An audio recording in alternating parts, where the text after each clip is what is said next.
Maria Elena Bergoglio never liked the spotlight. She never wanted to be interviewed or quoted in newspapers, but when your brother is Pope Francis, people come looking for you, not because you are famous, but because you carry pieces of a man who became a symbol. Maria Elena, living quietly in her modest home in Argentina, suddenly found herself at the center of global attention, not for what she did, but for what she remembered. And what she remembered was simple, human, and full of meaning.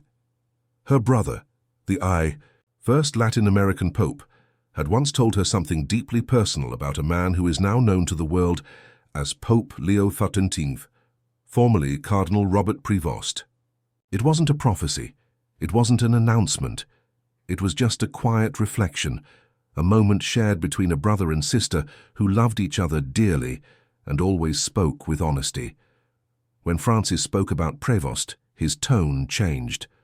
That's what Maria Elena noticed the most.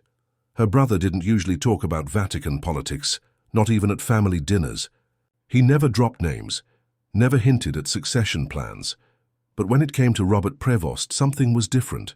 Francisco, Jorge Mario, as she still calls him, had a way of speaking about people that revealed what truly mattered to him.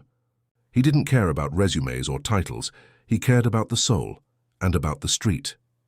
Tiene alma y calle, he once told her, he has soul and street. That simple phrase now rings like a quiet prophecy. Because the man he described, the humble missionary from Chicago who spent years in forgotten Peruvian villages, is now sitting in the chair of Peter. Maria Elena still remembers how her brother once mentioned a priest he had met on his travels. A man who impressed him not because of ambition, but because of humility. He didn't say a name at the time. But years later, with the world now calling Robert Prevost Pope Leo XIV, those words feel like a puzzle piece finally clicking into place. And those close to the Bergoglio family have confirmed. The man Francis had spoken about back then was, indeed him, Prevost. The two were not close friends, but they didn't need to be. Their bond was not built on personal loyalty, but on mutual recognition. They both understood something deeper about the Church, that it should not be about dominance or visibility. It should be about presence, about walking with the people, listening before speaking, praying before planning. Pope Francis, even while carrying the burden of his office, found hope in men, like Prevost, quiet, grounded, steady. One of Francis's collaborators shared a private moment from the Casa Santa Marta. They were going through possible names for an important appointment. When Prevost's name appeared, Francis simply said, "He doesn't need titles. The titles need him." That was enough, no further discussion. That was how deeply he respected him.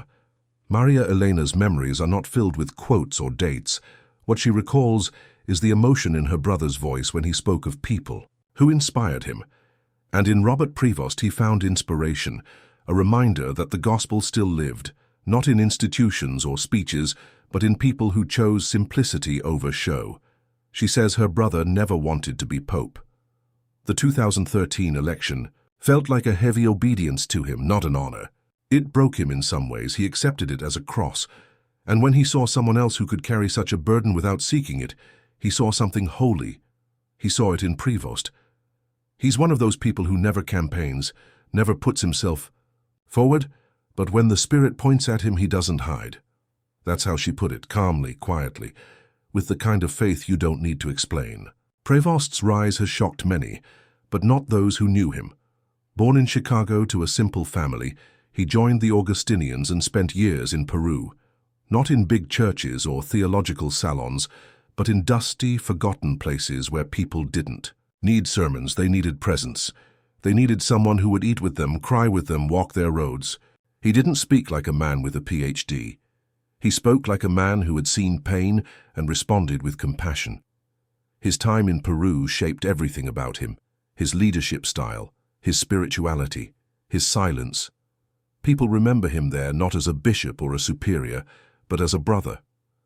He rode in cramped vans. He shared potatoes and beans with farmers. He didn't wear anything that separated him from the people he served. He didn't talk about Christ from a distance. He lived close enough to smell the wounds. And that's what connected him to Francis. Not a shared nationality or ideology, but a shared vision of the church, a church that does not convince through arguments, but through presence, through wounds, through touch. Even after being called to Rome and made prefect of bishops, Prevost stayed the same. He avoided the spotlight. He took his time. He prayed before decisions. He never forced things. That's rare in the Vatican, but that's what Francis liked about him. He was not a man of control. He was a man of discernment.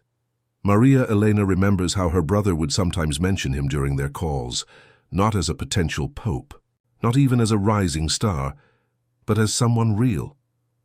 He knows where the world is hurting, he once told her, and that was enough.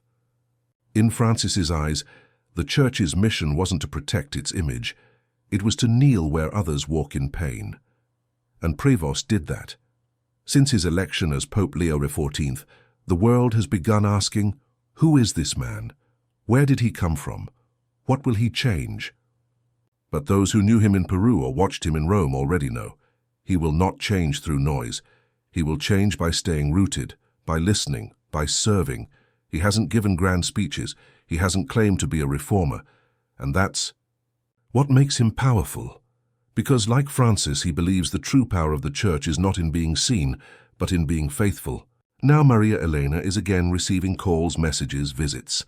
Everyone wants to know, did your brother ever say Robert would be Pope? She smiles, a tired smile, but a proud one.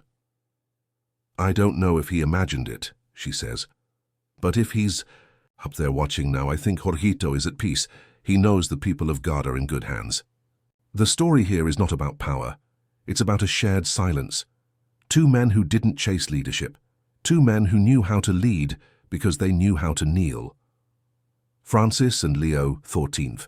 Different continents, different stories, but one spirit. The spirit that walks, not flies, that listens, not shouts, that heals, not controls. And all of this came to light not in a press conference, not in a speech, but in the quiet testimony of a sister. A woman who never wanted fame, who still lives where she was born, who sees her brother not as His Holiness but as Jorgito. The brother who held her when their parents died. The brother who warned her when she was too bold. The brother who cried, who laughed, who loved. Through her, the world has now seen a new side of Pope Francis, and through that, a deeper glimpse into Pope Leo XIV, not through grand gestures, but through a phrase spoken in trust. He has soul and street. The Church doesn't always move with headlines. Sometimes it moves with whispers. Whispers between siblings, between pastors, between God and the humble. And that's what this moment is, a whisper becoming light, a quiet bond becoming history, and a reminder that providence is real, that even in the noise of power, grace still speaks softly, and we must be still to hear it.